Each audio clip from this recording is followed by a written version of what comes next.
warahmatullahi wabarakatuh. Alhamdulillah, wassalatu wassalamu ala rasulillah wa ala alihi wa sahbihi wa man istanna bi sunnatihi ila yaumil qiyamah. Qala ta'ala, ya ayyuhalladzina amanu taqullaha haqqa tuqatih wa la tamutunna illa wa antum muslimun. Ya ayyuhan nasu taqu rabbakum alladzi khalaqakum min nafsin wahidah wa khalaqa minha zawjaha wa batha minhuma rijalan katsiran wa nisaa'a wattaqullaha alladzi tasaaluna bihi wal arham innallaha kana 'alaikum raqiba. Ya ayyuhalladzina amanu taqullaha wa qulu qawlan sadida yuslih lakum a'malakum wa yaghfir lakum dhunubakum wa may yuti'illaha wa rasulahu faqad faza fawzan 'azima. Amma ba'd.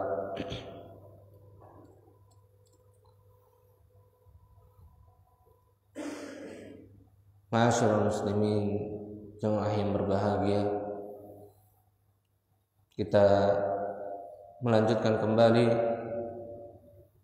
pembahasan di dalam sifat salat Nabi sallallahu alaihi wasallam, dan pada kesempatan yang lalu kita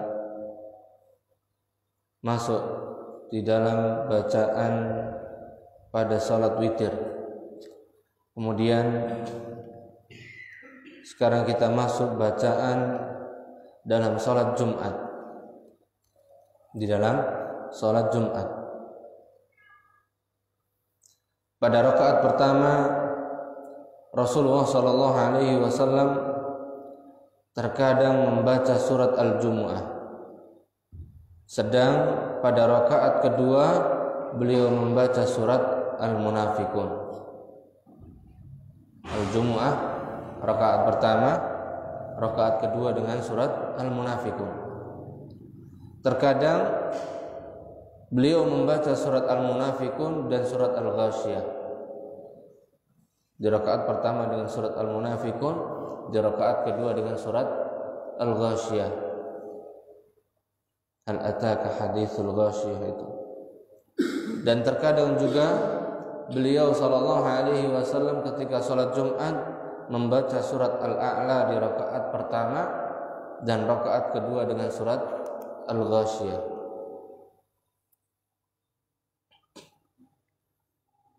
Jadi kadang Al-Jumu'ah dengan Al-Munafiqun, kemudian kadang juga beliau dengan Al-Munafiqun dengan Al-Ghasyiyah, dan kadang juga dengan Al-A'la dengan surat Al-Ghasyiyah.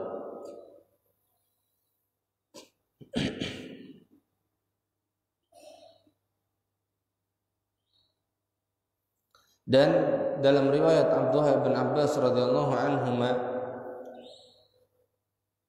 hadis yang diriwayatkan oleh Imam Muslim dan yang lainnya, anna Nabiy sallallahu alaihi wasallam kana yaqra'u fi salatil fajr yaumal jumu'ati alif lam mim tanzilun, itu dalam surat As-Sajdah. Wa hal ata 'alal insani hinun minad dahr, dan dilanjutkan di rakaat kedua dengan surat Al-Insan sesudah surat Al-Fatihah. Wa anna an-nabiy sallallahu alaihi wasallam kana yaqra'u fi salatil jum'ati suratul jum'ah wal munafiqun. Ini sebagaimana riwayat dari Abdullah bin Abbas bahwa Nabi sallallahu alaihi wasallam pada salat fajar hari Jumat biasa membaca alif lam mim dalam surat As-Sajdah dan surat Al-Insan. Jadi Nabi biasa untuk salat fajar di hari Jumat dengan surat As-Sajdah di rakaat pertama, kemudian di rakaat kedua dengan surat Al-Insan. Ini salat fajar di hari Jumatnya. Adapun pada saat sholat Jumat, Nabi SAW membaca surat Al-Jumu'ah dan juga surat Al-Munafiqun. Surat Al-Jumu'ah dengan surat Al-Munafiqun. Dan terkadang beliau mengganti surat Al-Munafiqun pada rakaat kedua dengan surat Al-Ghasyiyah.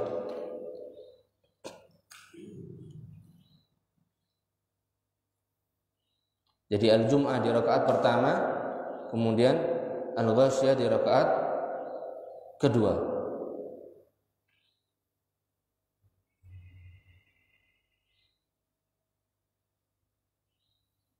Dan terkadang pada rakaat pertama Nabi SAW dalam sholat Jumat membaca surat Al-A'la, dan pada rakaat kedua beliau membaca surat Al-Ghasyiyah.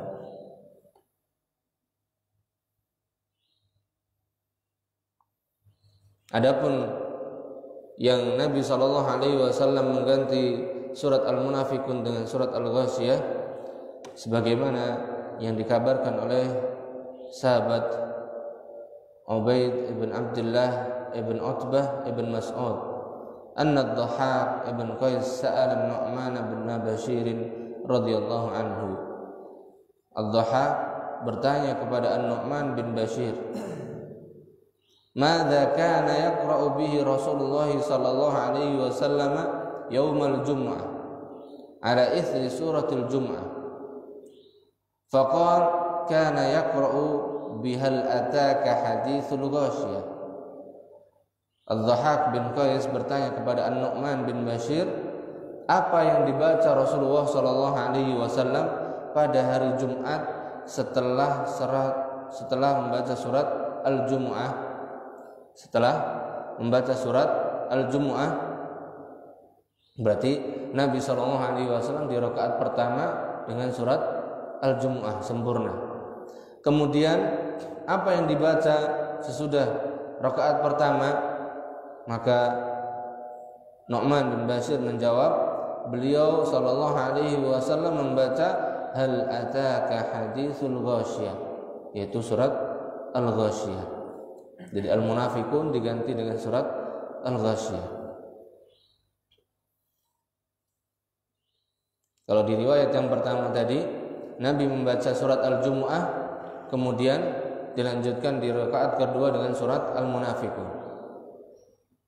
Kemudian di riwayat yang kedua, di rakaat pertama tetap dengan surat Al-Jumu'ah, kemudian di rakaat kedua Al-Munafiqun diganti dengan surat Al-Ghasyiyah.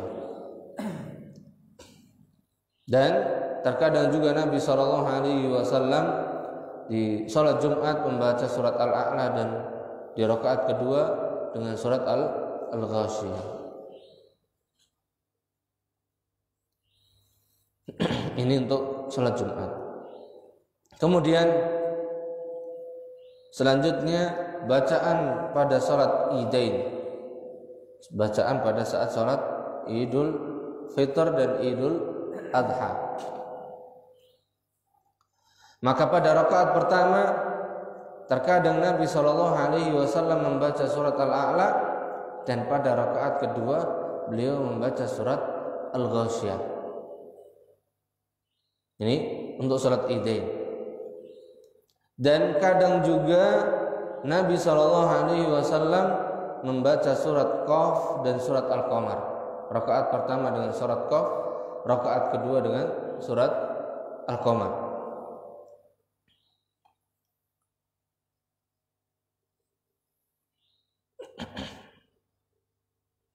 Sebagaimana riwayat dari Ubaid ibn Abdullah ibn Utbah ibn Mas'ud, anna Umar ibn al-Khattab radhiyallahu anhu sa'ala Abu Waqid al-Laythi, bahwasanya Umar ibn al-Khattab bertanya kepada Abu Waqid al-Laythi, ma kana yaqra'u bihi Rasulullah sallallahu alaihi wasallam fil adha wal fitr, apa yang dibaca Rasulullah sallallahu alaihi wasallam pada saat salat Idul Adha dan salat Idul Fitr? Faqal, maka ia menjawab, kana yaqra'u bi Qaf wal Qur'anil Majid, yaitu surat Qaf. Kemudian waqtarabatis sa'atu wa ansyaqqal qamar, yaitu surat Al-Qamar untuk rakaat yang keduanya.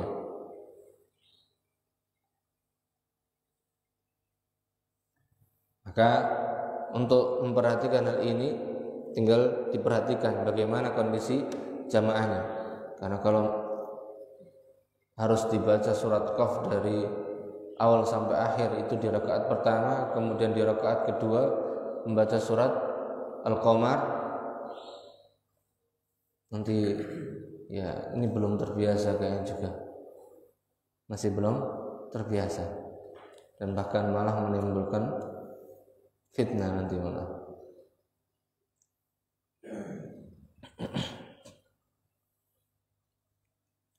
Ini untuk salat Idain, salat Idul Fitr dan salat Idul Adha, surat yang dibaca pada saat keduanya.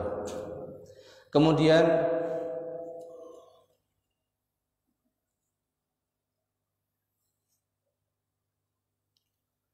bacaan saat salat jenazah, bacaan ketika salat jenazah merupakan sunnah dalam salat jenazah adalah membaca surat Al-Fatihah, dan membaca Al-Fatihah adalah wajib. Ini merupakan pendapat Al-Imam Asy-Syafi'i, Al-Imam Ahmad, dan Al-Imam Ishaq ibn Rahawayh. Pendapat inilah yang dipegang oleh sebagian ulama, atau dari mazhab Hanafi pada zaman ini. Adapun membaca surat yang pendek setelah Al-Fatihah adalah salah satu pendapat dari mazhab Syafi'i, wallahu a'lam. Dan surah ini dibaca dengan tidak mengeraskan suara setelah takbir pertama.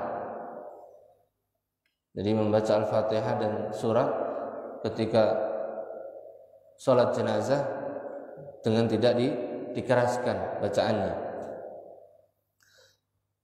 Sebagaimana dari sahabat Abu Umamah radhiyallahu anhu qala, ia berkata, as-sunnatu fi sholati 'alal janazah, termasuk atau merupakan sunnah dalam salat jenazah ialah membaca Ummul Quran, an yaqra'a fit takbirul ula bi Ummil Quran mukhafatatan, dengan membaca surat Al-Fatihah pada atau setelah takbir pertama dengan melankan atau dengan tidak mengeraskannya.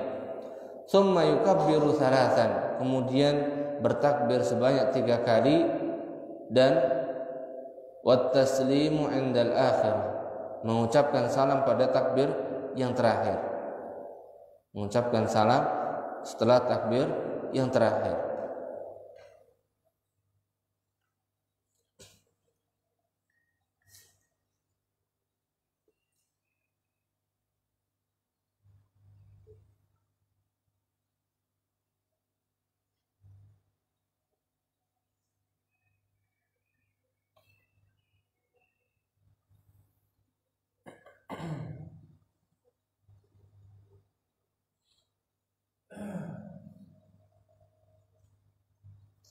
Kemudian disebutkan dalam faedah dari pembahasan bacaan yang dibaca ketika salat.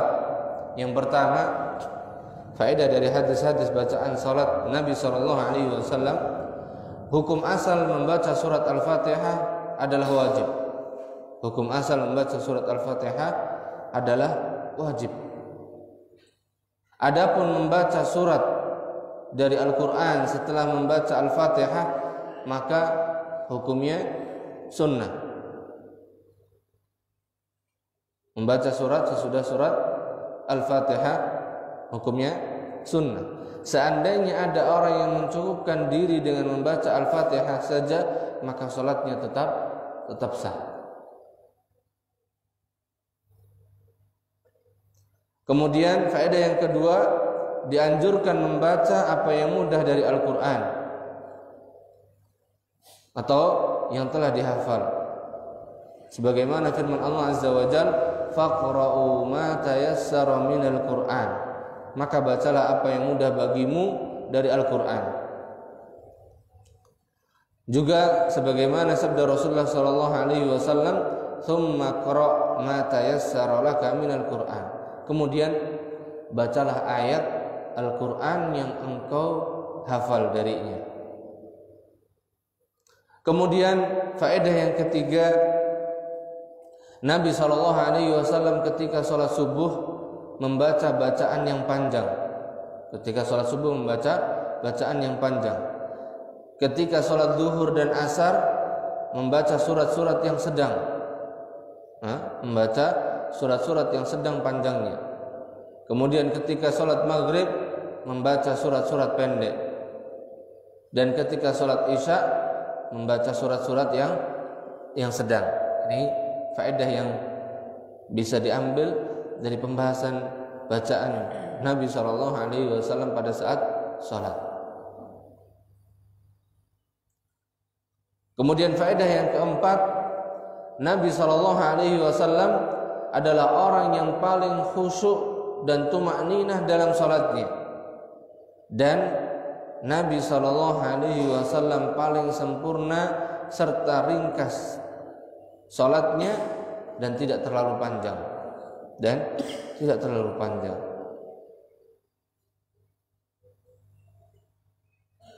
Kemudian faedah yang kelima, Rasulullah SAW mengajarkan dan berpesan kepada para imam salat. Berpesan kepada para imam yang mengimami salat, apabila mengimami salat berjamaah hendaknya ringkas, tidak terlalu lama. Hendaknya ringkas, tidak terlalu lama. Sebagaimana sabda Nabi SAW, "Idza shalla ahadukum lin-nasi falyukhaffif, fa inna minhum adh-dha'if was-sakim wal-kabir, wa idza shalla ahadukum li nafsihi falyutawwil ma syaa." Apabila salah seorang dari kalian salat mengimami manusia, maka hendaklah ia meringankan bacaannya atau meringankan salatnya, karena di antara mereka orang-orang yang salat bersamanya menjadi makmum ada yang lemah, ada yang lemah, ada yang sakit, dan ada orang yang sudah lanjut usia. Dan jika seseorang di antara kalian salat sendirian, li nafsihi, salat sendirian, falyusalli ma syaa atau falyutawwil ma syaa, silakan ia memperpanjang salatnya sesuai dengan kehendaknya atau keinginannya. Bahkan Rasulullah SAW pernah marah dengan orang yang memanjangkan salatnya ketika ia menjadi imam salat berjamaah. Nabi marah kepada seseorang yang memanjangkan salatnya ketika ia menjadi imam salat.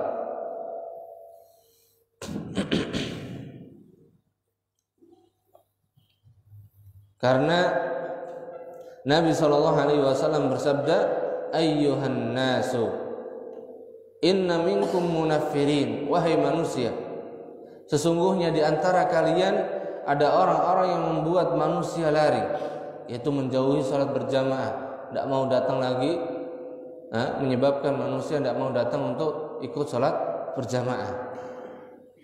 Faman amman nasa, maka siapa di antara kalian yang mengimami manusia, falyatajawwaz, hendaklah ia meringkasnya. Hendaknya dia apa? Meringkasnya atau meringankannya.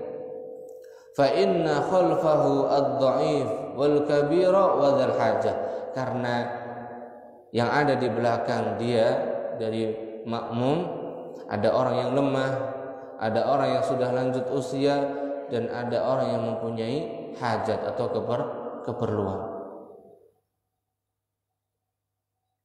Dan yang dimaksud dengan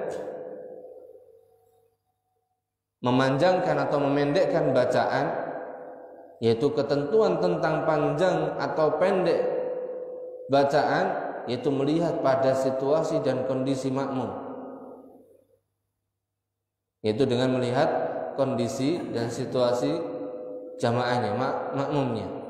Jangan sampai menyusahkan makmum, jangan sampai memberatkan makmum.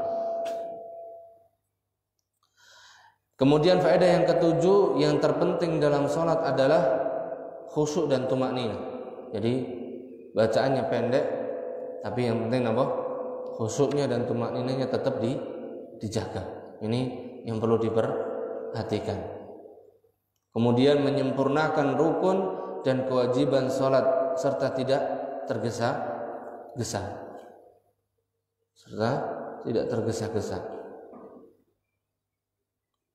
Seperti kalau diperumpamakan, ya seperti sholatnya orang yang mematok, atau seperti ayam yang mematok makanannya cepat sekali.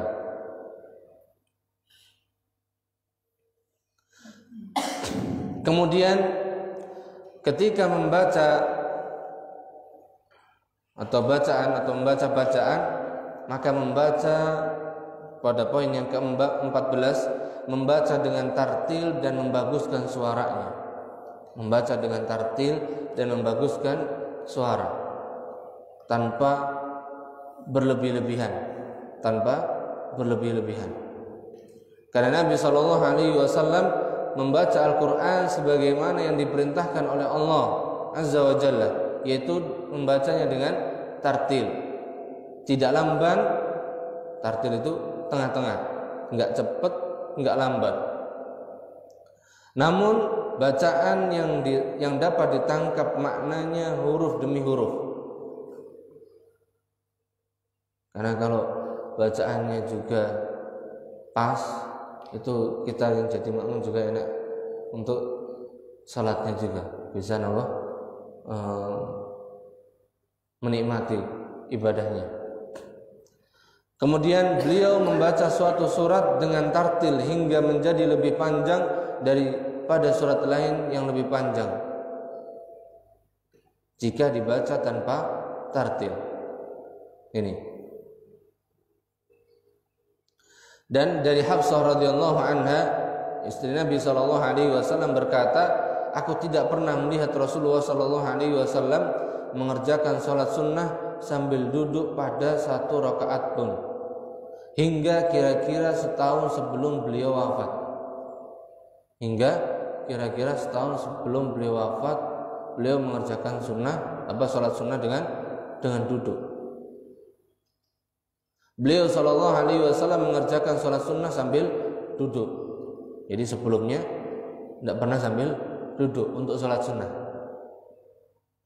Beliau terbiasa dengan tetap berdiri dan membaca sebuah surat dengan mentartilkannya hingga bacaannya itu menjadi lebih panjang daripada surat yang lebih panjang daripadanya.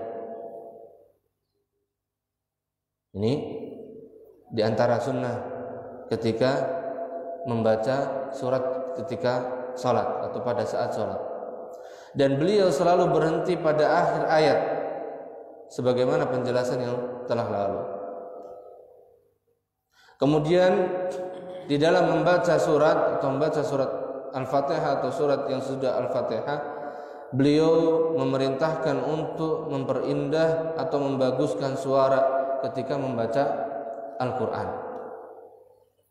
Sebagaimana sabda Nabi sallallahu alaihi wasallam dari sahabat Al-Bara' bin Azib, qala Rasulullah sallallahu alaihi wasallam, zayyinul Qur'ana bi aswatikum.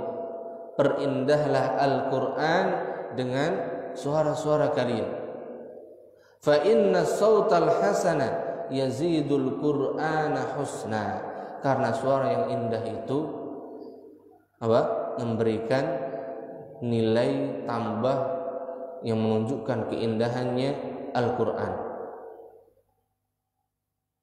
Nah, di sini memiliki faedah juga, zayyinul Qur'ana bi aswatikum, perindah suara kalian perindah bacaan kalian dengan suara kalian.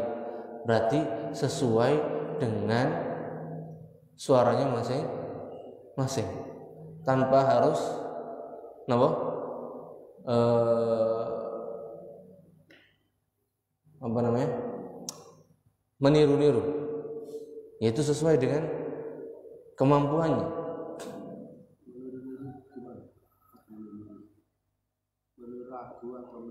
Iya, meniru-niru lagu yang atau nada-nada yang mungkin bahkan menyelisih di sini, ataupun karena sering mendengar kemudian terbawa, maka ini lain lagi.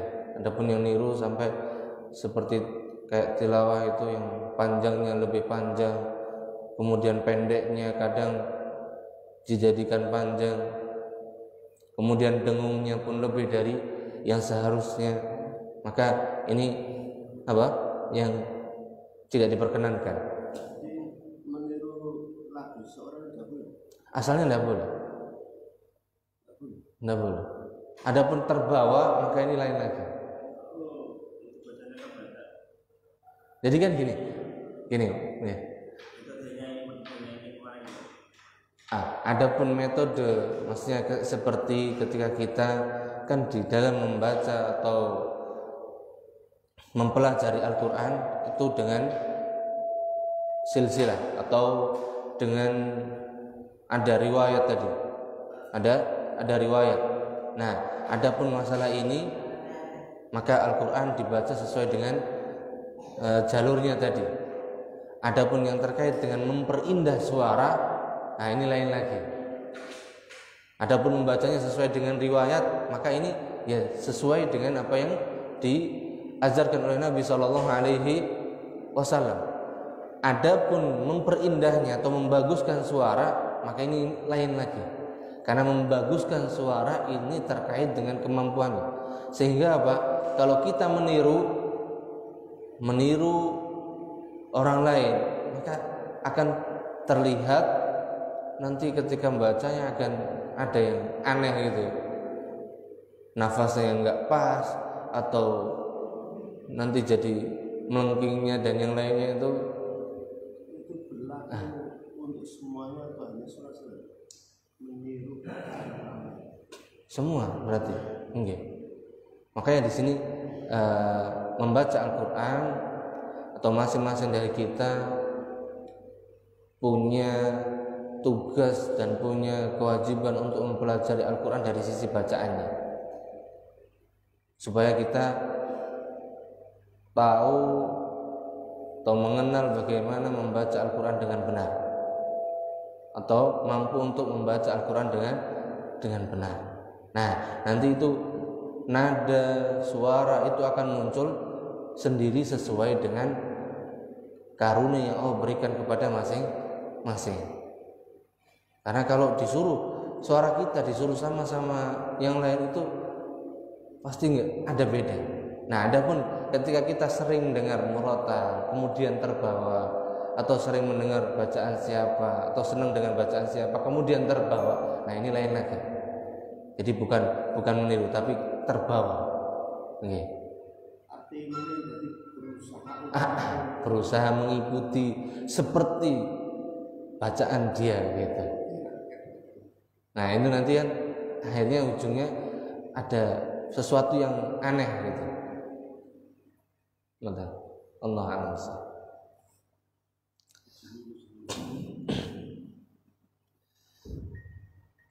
Kemudian juga Nabi SAW bersabda, inna min ahsanin nasi bil Quran, orang yang paling baik suara bacaan Al-Qur'annya yaitu alladzi idza sami'tuhu yaqra'u hasibtumuhu yakhshallaha. Orang yang paling baik suara bacaan Al-Qur'annya adalah orang yang jika kalian mendengar bacaannya kalian akan menyangkanya takut kepada Allah Subhanahu wa taala.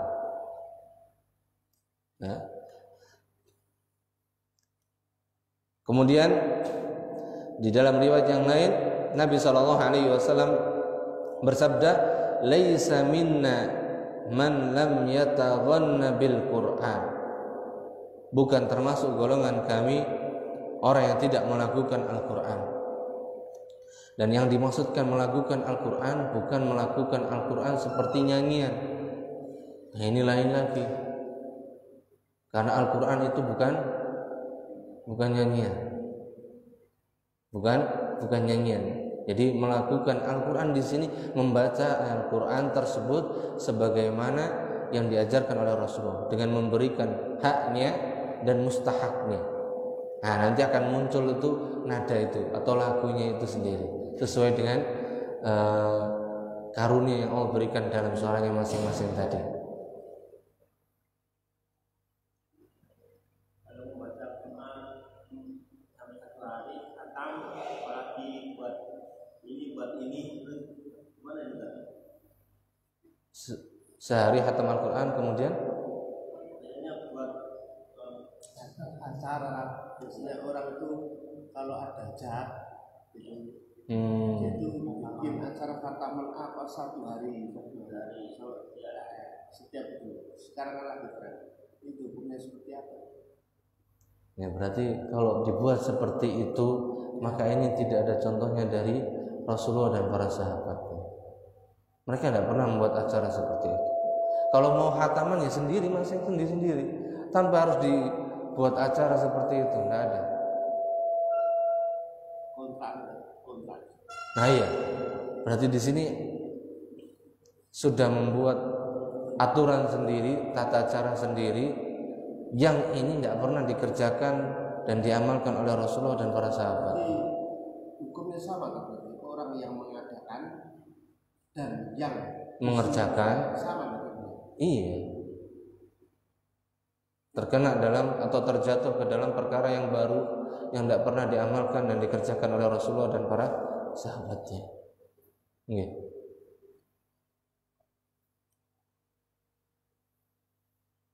Itu berarti itu ya dijadwal tiap hari atau sebulan sekali kan.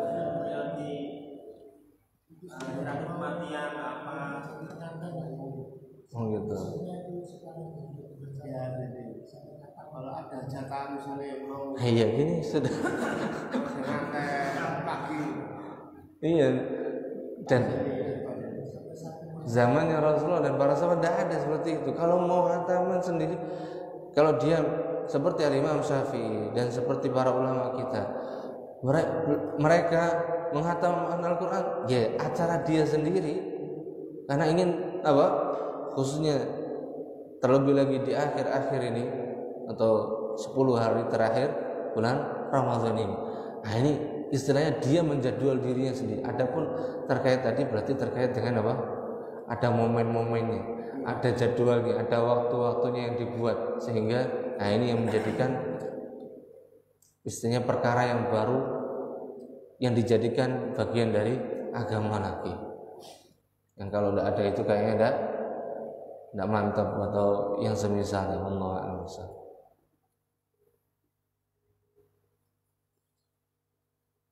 Jadi untuk menghatamkan Al-Quran ini jadwalnya masing-masing, programnya masing-masing, gitu.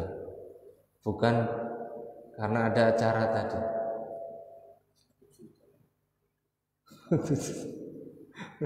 Berarti dia membaca Al-Quran karena itu. Assalamualaikum. Sedangkan Al-Quran itu kalau khatam itu berapa ribu sudah? Berapa ribu huruf? Bukan ribu lagi. Banyak sekali. Sedangkan setiap huruf dari Al-Quran minimal dilipatkan menjadi 10.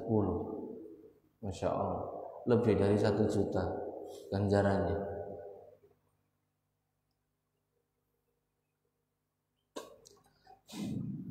Dan beliau sallallahu alaihi wasallam juga bersabda, "Ma adzinallahu li syai'in ma adzina." Tidaklah Allah memberikan izin sebagaimana Allah memberikan izin kepada nabinya li nabiyyin yataghanna bil Qur'an untuk melakukan bacaan Al-Qur'an. Makanya salah besar kalau Al-Qur'an dilakukan dengan lagu-lagu tersebut yang ada gitu. Apalagi langgam Jawa. Nah ini ya itulah masalah alaikum. Ini kalau secara orang itu kalau sudah terbiasa, dia itu lagunya lagu Jawa. Memang sudah terbiasa. Iya, muta'atsir, terpengaruh.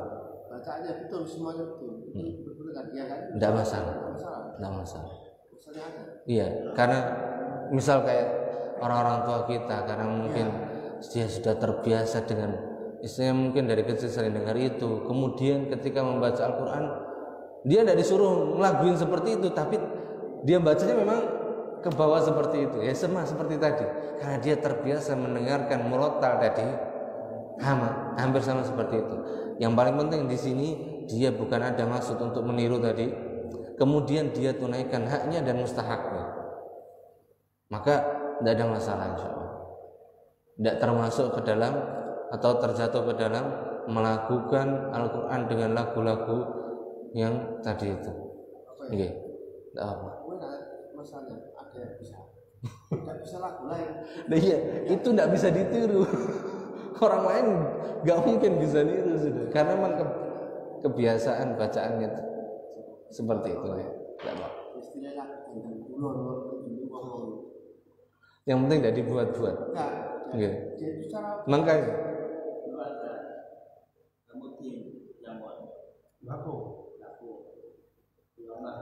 iya kan, mereka orang-orang tua kita memang itu, dia terbawa ngalir sendiri bacaannya seperti itu memang. Bacaannya Bapak Imam ya Jawa persis Jawa, 100% Jawa yang berarti Jawa. Ya memang orang Jawa membacanya ya pasti. Kalau kita ini sudah transformasi, maksudnya apa? Sudah sering mendengar murotal yang dari luar, kemudian bacaan dari kan banyak mudah sekarang. Nah,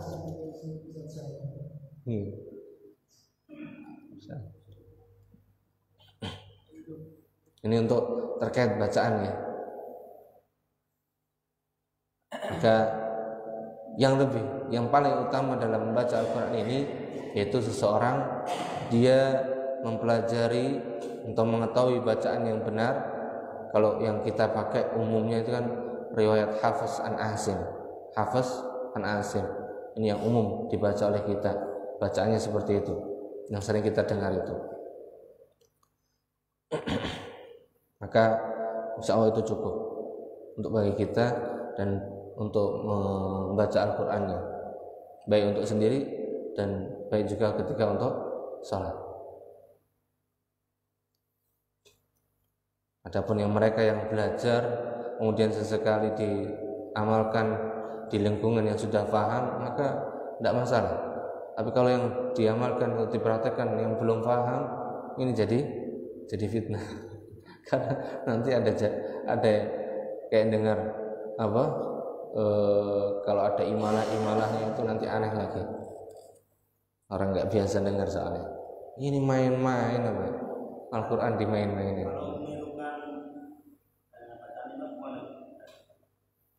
Maksudnya menirukan bacaan imam?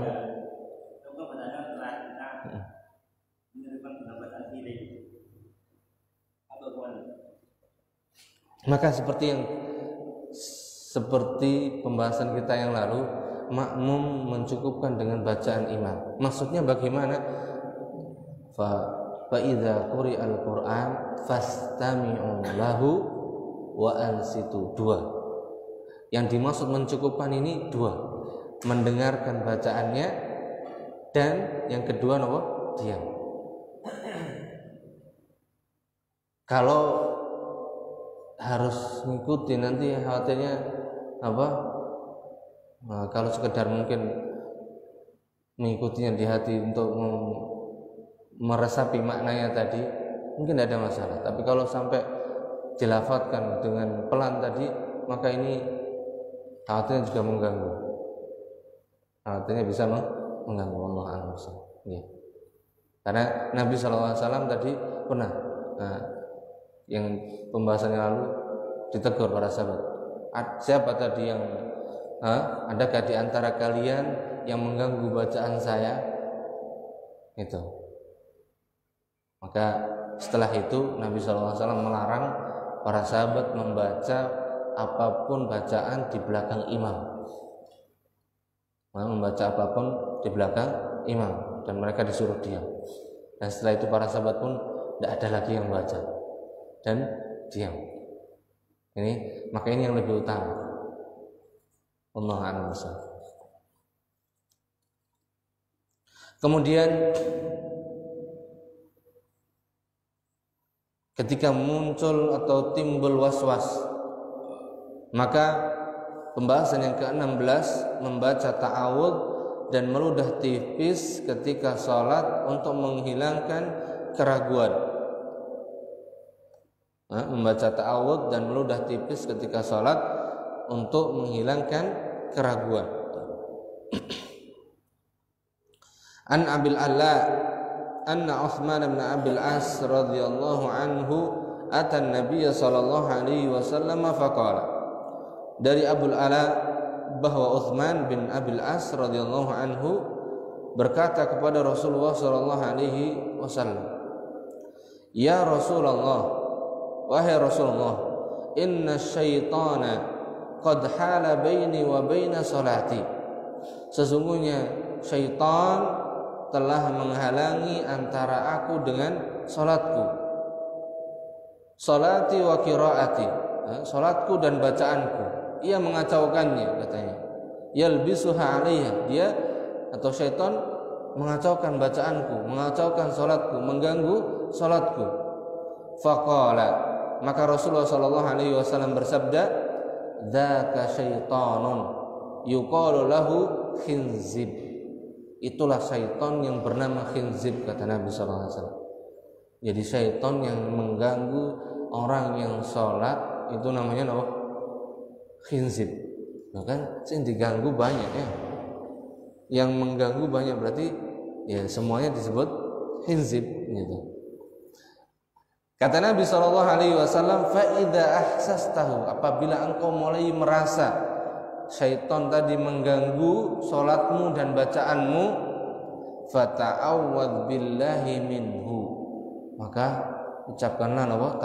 Ta'awudz, berlindunglah kepada Allah darinya.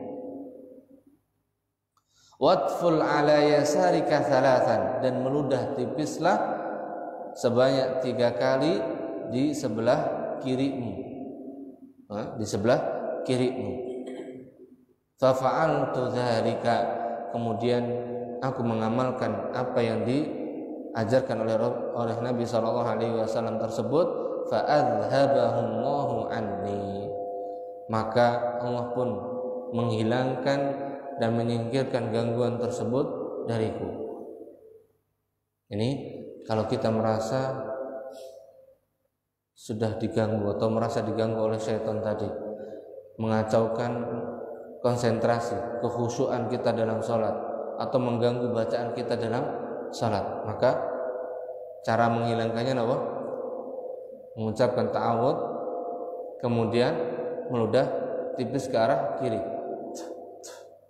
Gimana? Ke kiri.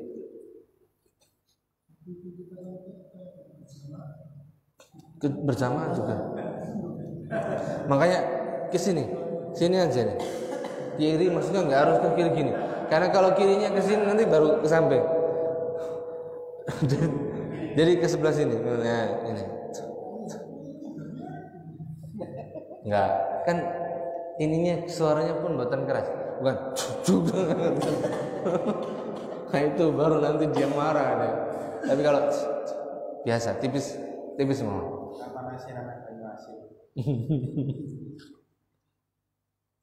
Nah, ini pembahasan bacaan dan juga ketika syaitan mengganggu bacaan kita. Oh tadi belum yang membetulkan bacaan imam ya. Nah, membetulkan bacaan imam. Yang poin yang ke-15, maka Rasulullah SAW mensunnahkan untuk membetulkan bacaan imam. Jika imam keliru membaca, maka disunahkan untuk membetulkan. Karena suatu ketika Nabi SAW pernah sholat dan membaca ayat Al-Quran. Kemudian beliau salah dalam membacanya. Namun tidak ada seorang sahabat pun yang membetulkan bacaan beliau. Tidak ada seorang sahabat pun yang membetulkan bacaan beliau. Karena khawatir kalau membetulkan, takutnya apa? Emang ada ayat baru atau yang semisalnya. Khawatirnya seperti itu. Makanya para sahabat tidak berani membetulkan. Kemudian setelah itu apa? Dari hal ini ditegaskan dalam riwayat Abdullah bin Umar radhiyallahu anhuma, anna Nabiy sallallahu alaihi wasallam shalla salatan faqara'a fiha falubis alaihi. Nabi sallallahu alaihi wasallam salat dan membaca surat di dalamnya. Kemudian beliau apa? Beliau tersalah atau tercampur bacaannya dengan bacaan yang lain. Falamman sarafa qala li Ubay. Maka ketika selesai salat, beliau bertanya kepada Ubay. As-sallaita ma'ana? Wahai Ubay, kamu tadi ikut salat di belakangku enggak?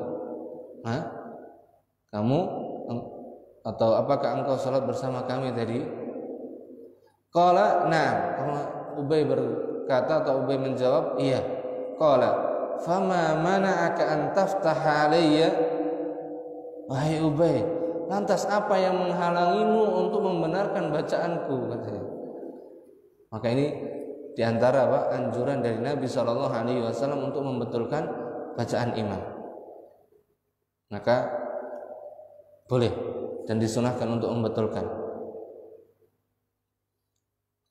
Dan bukan merupakan aib kalau imam itu dibetulkan, karena manusia itu ya, yang mungkin hafid aja bisa lupa, apalagi kita. Hafalannya masih sering ketukar-tukar malah.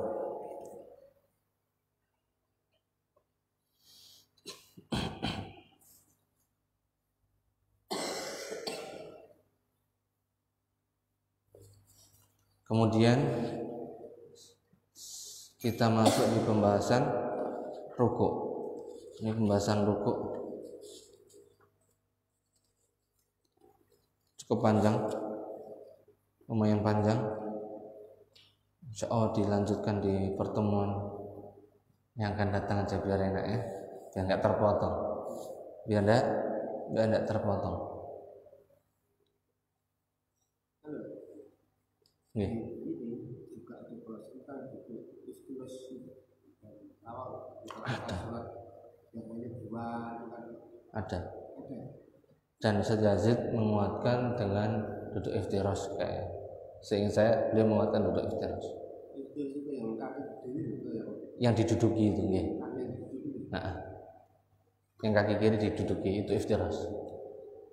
Itu memang hadisnya sudah kan? Di sini nanti pembahasannya nanti saya jelaskan insyaallah. Jadi pembahasannya untuk masalah duduk sholat yang 2 rakaat ini ada beberapa pendapat terkait memahami hal ini, karena memang redaksi nas yang menjelaskan tentang sholat 2 rakaat duduknya seperti apa tidak disebutkan dengan tegas. Jadi mengikuti riwayat yang di situ sholat yang 4 rakaat tadi. Nah, sehingga di sini muncul berapa itu? Kesimpulannya kalau nggak salah ada 4 pendapat.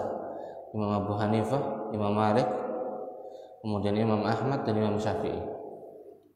Kurang lebih disimpulkan jadi 4 pendapat ini nanti. Bahkan Al-Imam Abu Hanifah seluruh duduk mengatakan dengan iftiras. Seluruh duduk, tidak ada tawar. Al-Imam Malik seluruh duduk dengan tawar, tidak ada iftiras. Kemudian nanti perselisihan yang mengerucut di 2 pendapat Al-Imam Ahmad dan Imam Malik nanti insyaallah. Itu dari nas redaksi hadis yang salat yang 4 rakaat tadi. Dan nanti kalau sampai babnya insyaallah lebih jelas lagi insyaallah. biar ketemu nasnya langsung. Iya. Orang laki-laki saja, perempuan? Semua. Nah, tempatnya perempuan itu di masjid apa di rumah? Untuk mendapatkan Lailatul Qadar tidak harus di masjid. Yeah. Untuk mendapatkan keutamaan Lailatul Qadar tempatnya bukan harus di masjid. Cuman Nabi SAW memberikan contoh teladan kepada kita ketika malam atau 10 hari terakhir beliau iktikaf di masjid. Karena apa? Supaya lebih menyempurnakan keutamaan Lailatul Qadar. Itu. Adapun ketika kita tidak sanggup untuk iktikaf, maka tidak ada masalah. Tetap di rumah dengan zikir, tilawah atau ditambah dengan sholat, maka itu pun insya Allah dapat. Nah, yang penting di sini tetap kita terus mohon sama Allah, minta sama Allah, karena masing-masing hajatnya berbeda-beda dan kondisinya berbeda-beda, maka ya insya Allah tahu usahanya masing-masing, dan yang mampu bisa ke masjid maka itu keutamaan sendiri, kan ngerti? Keutamaan yang Allah berikan kepada dia, karena apa? Dimudahkan untuk bisa menghidupkannya di masjid atau untuk dengan iktikaf tadi, karena sebaik-baik usaha itu yang mengikuti sunnah, sebaik-baik amalan yang mengikuti sunnah. Maka malam Lailatul Qadar atau keutamaan Lailatul Qadar ini pun bisa didapatkan ketika di rumah. Karena kalau wanita tadi kan tempatnya di rumah, berarti kalau hanya di masjid nanti kasihan mereka nggak dapat. Mereka nanti ngiri, nanti nggak terima nanti mereka kaum wanita. Jadi Lailatul Qadar ini makanya Allah katakan secara umum, Lailatul Qadri khairun min alfi syahr tanazzalul malaikatu warruhu fiha. Yang pada malam hari atau malam Lailatul Qadar tersebut para malaikat turun, warruhu, dan juga malaikat Jibril turun pada malam Lailatul Qadar. Dan Allah katakan salamun hiya hatta matla'il fajr, dan Allah berikan di malam Lailatul Qadar tersebut keselamatan, kebaikan yang sangat besar sampai terbit fajar. Ini waktu Lailatul Qadar. Jadi mulai awal malam sampai akhirnya itu semuanya penuh dengan keberkahan dan keselamatan. Maka tetap kita optimis, kita yakin, dan kita berusaha mohon kepada Allah diberikan malam Lailatul Qadar dengan menghidupkan 10 hari terakhir itu. Dengan menghidupkan 10 hari terakhir, karena permasalahannya nanti untuk Lailatul Qadar itu kan memang Nabi SAW menganjurkan kita mencari malam Lailatul Qadar di malam-malam ganjil. Cuman permasalahannya nanti ini kalau bulan itu sampai 29. Nah, kalau sampai 30 gimana? Akhirnya di sini di antara hikmah Allah sembunyikan malam Lailatul Qadar, maka kita bersungguh-sungguh full. Maksudnya dari awal Ramadan kita sudah berusaha, tapi di 10 hari terakhir kita lebih sungguh-sungguh lagi untuk meningkatkan ketaatan kita kepada Allah Subhanahu wa Ta'ala. Mudah-mudahan dengan itu Allah berikan malam Lailatul Qadar. Dan tandanya dapat malam Lailatul Qadar apa? Tidak ada yang tahu. Tidak ada yang tahu. Hanya Allah yang tahu. Siapa yang sudah dapat, Allah tahu. Adapun kita menjamin, tadi saya dapat malam Lailatul Qadar, tidak. Maka tidak bisa mengklaim itu. Karena ini bukan kaplingan. Karena nanti ini diantaranya hikmah Allah sembunyikan malam Lailatul Qadar supaya kita masing-masing tidak bisa ngapling. Jadi ini keberkahan untuk semuanya yang berusaha mengharapkan keberkahan dan mencarinya, insyaallah. Nah, dan kemudian sedikit tambahan atas pertanyaan kemarin yang terkait dengan kalau kita sholat membawa anak kecil, atau di rumah misal ibu-ibu ada anak kecil yang dia pakai pampers dan pampersnya sudah ada, kalau pampersnya belum ada isinya tidak ada masalah digendong, tapi kalau pampersnya tadi sudah bau, bahkan ada ee-nya atau ada sudah penuh, sudah isi, maka di sini dia dilarang untuk gendong. Biarin dulu di bawah, dia selesaikan sampai selesai. Atau kalau memang tidak mungkin, supaya tidak nempel-nempel ke kita, misal najisnya tadi nggak kena nempel, maka bisa mungkin ditunda dulu dan dibersihkan, baru nanti dilanjutkan sholat lagi, dimulai sholat lagi. Itu untuk terkait dengan pertanyaannya kemarin. Itu Allah Musa. Ya.